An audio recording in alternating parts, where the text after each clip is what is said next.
Si Kuya, nagpaalam lang ako sa kanya kasi nalaman ko na siya pala ay native talaga dito.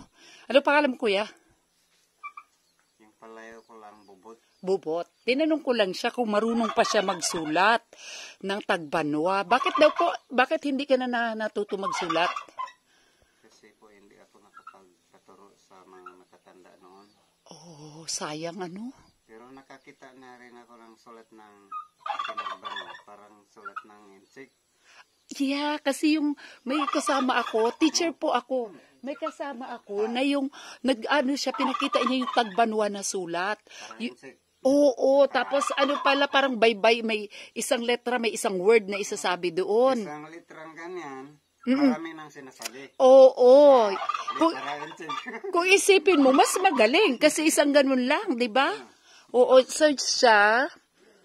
Gusto niya, Kuya, kahit hindi Kuya ang tawag sa iyo, gusto niya, Bobot, no? Gusto niya, Bot, mag-aral ulit, alamin yung mga letra na yun. Kasi siya Tagbanwa rin siya, pero hindi na siya pure na pure. Ikaw pure Tagbanwa ka? Puro talaga. Puro talaga, oo. Ay, so, eto, tingin mo.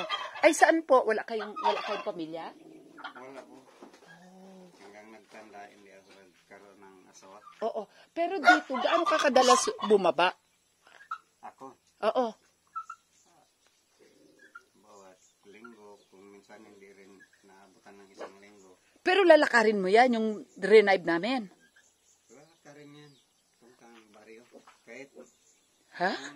may nag-hire sa akin ng motor, Oo. pinupuntahan ako dito. Okay. Magkano ang bayad ng ganun? Hindi rin gaano yung mga pamangkin ko rin yung Okay. driver. Pero minsan lalakarin mo yon yung binahe namin? Lalakarin ko hanggang baryo. Ilang oras? Hindi abutin ng isang oras yan. Ay, ang bilis mo maglakad. Grabe.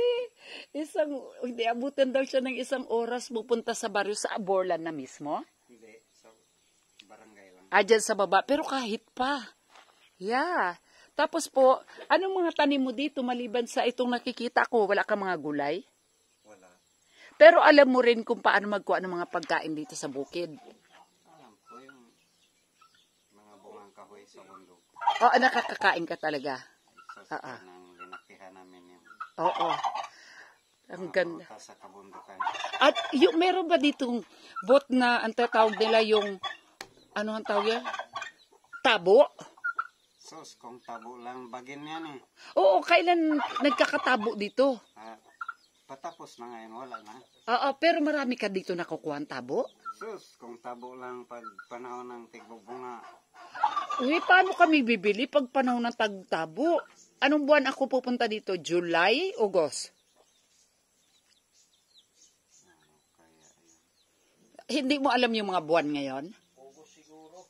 Hindi mo na alam kung anong buwan tayo, anong araw, ganon? Wala na? Oo. Sandali, hinto ko na ang video ko ha. Kasi nagkwentuhan na lang kami ni Bot-Bot. So, Bot, puntahan ka dito pag panahon ng tabo. Ang pangalan ko si Dit. Nakakatuwa, ang sarap ng hangin. Hindi ka dito nagkakasakit? kung minsan, Oo, paano ang gamot mo? yung mga kon lang, herbal. Herbal ka lang talaga. So, alam mo rin. Oo. Alam ko rin yung, Oo. hindi lahat. Pero Oo. may konti rin alam na herbal. Oo. Pag nasugatan ka, anong ginagamit mo? Ayun din. Ha? Yun din yung mga herbal. Oo. Tapos, yung mga ano ng saging, no? Not saging ng mga bayabas. Yan. So, sige, magbabay muna ako para konting kwento. Itong bahay. Ang ganda. Tagal na siguro yan. Ikaw, alam mo kung ilang taon ka na dito? Magbabay muna ako. Okay, take care.